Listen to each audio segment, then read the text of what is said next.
In today's video, we're going to be taking a look at multiple snowfall threats, especially out west and for the north central states, but also some in the east, as well as a handful of severe weather threats, these early severe weather season threats that tend to be more violent in nature because of that very cold and dry air, combining with the very warm and humid air to the south. Once those really get close together, we see these violent areas of thunderstorms take place. We expect multiple of those in the upcoming pattern.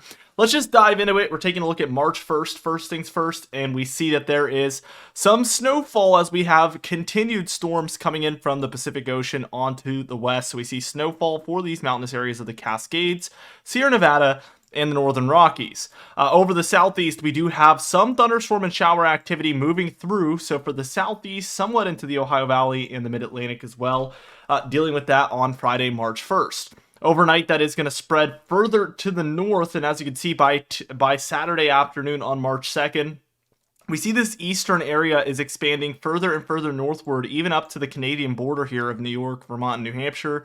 So definitely expanding further and further northward there up the east coast. We do see that this storm is also expanding out west as they've moved inland. We have a 998 millibar low pressure center in between Montana and Wyoming, as well as 1,000 millibar low pressure center down there for Southern California, and then maybe a 985 there for British Columbia. So all three of these are working together to create a very snowy situation over the mountainous west. By the time we reach Sunday on March 3rd, what we end up seeing is a pretty classic pattern where we have this very intense trough over the west, bringing snowfall, storms, you name it, up there. And we have warm, humid air spreading for the central and the eastern states as well. Some storms going on along that Gulf Coast and up the East Coast, a little bit offshore there. But this is the trend, a very classic and pretty much along the lines of what we've been calling for the early March timeframe. By the afternoon of Monday, March 4th, what we're seeing is a very interesting frontal boundary developing up and down the central states. We see starting for the deeper south here and expanding all the way to the upper Midwest and Great Lakes. We see thunderstorms and potential severe weather taking place, again, in between this cold and dry air and this warm and humid air. This is the boundary here, and we're seeing a lot of storms firing up, especially these ones. I think will have that extra juice from that contrast between the cold and the warmth, but also these very humid storms down here for the deeper south could be intense as well. As we work our way towards Tuesday on March 5th, we see this whole boundary has moved further and further eastward. A lot of precipitation moving in off the Gulf Coast into these southeast and Gulf state areas. But we also have, again, this boundary between the cold and the warmth, creating ample amounts of instability for these showers and thunderstorms to develop. By the time we're taking a look at Wednesday, March 6th, we see that this is expanded all the way to the eastern seaboard here, so expect that by midweek. And we also have a continued storminess happening over the west. Rain in the lower elevation and coastal areas, snowfall for those higher elevation regions. By the time we're taking a look at Thursday on March 7th, we see a low actually developing over Virginia here, and a lot of rainfall to go around for the Ohio Valley, the Northeast, and the Mid-Atlantic down here as well. Meanwhile, another frontal boundary happening over the central states, so we already have event number 2 on this model run taking place, and this could be the start of another thunderstorm event across the central states. We also have continued rainfall and snowfall out west. And when we're taking a look at Friday here on March 8th, we see this low that was over Virginia is now in between New York and Pennsylvania. We see some wintry precipitation, perhaps for the Northeast, and some rainfall showers and perhaps thunderstorms happening throughout the Mid-Atlantic, Ohio Valley, and the Northeast.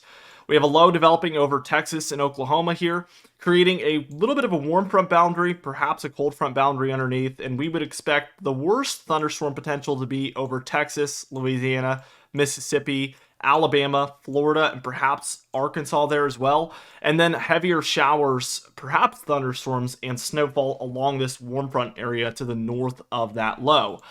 Now, as we work our way into Saturday on March 9th, we see a very interesting turn of events as it looks like we perhaps have a little bit of a warm front here beginning to take place, and this could feature heavy rainfall, mostly showery activity, but perhaps a thunderstorm or two in there as well. It's mostly these cold front boundaries you're really looking for, and we don't really get that with this low by the end of the model run.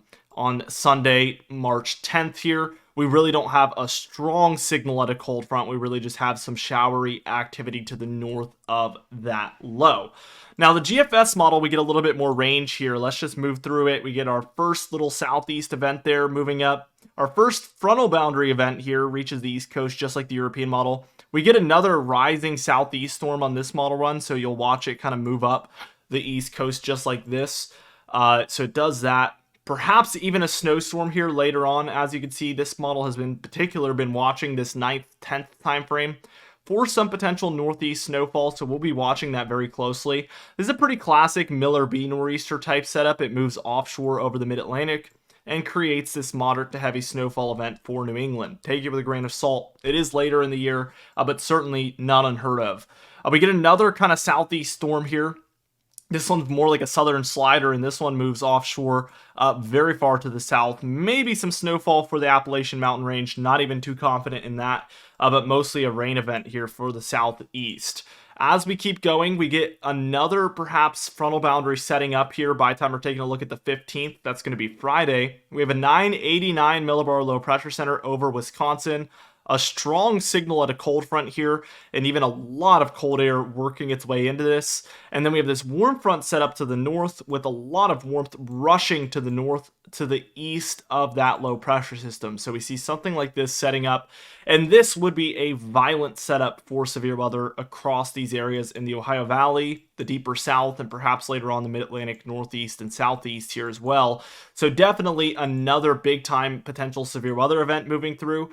And then look, after that one moves out, this is the 16th. This one moves away and up into Canada. But we have another storm system setting up for the central states with cooler air making its way into this system from the west and warmer air looking like it's trending northward to the east of that low. So once again, we might get a warm front, cold front setup once more with severe weather along that cold front. So we are rapidly moving into severe weather season here, according to these models. The total precipitation here, we have a lot along the west. Of course, most of that is going to be snowfall over the mountain ranges.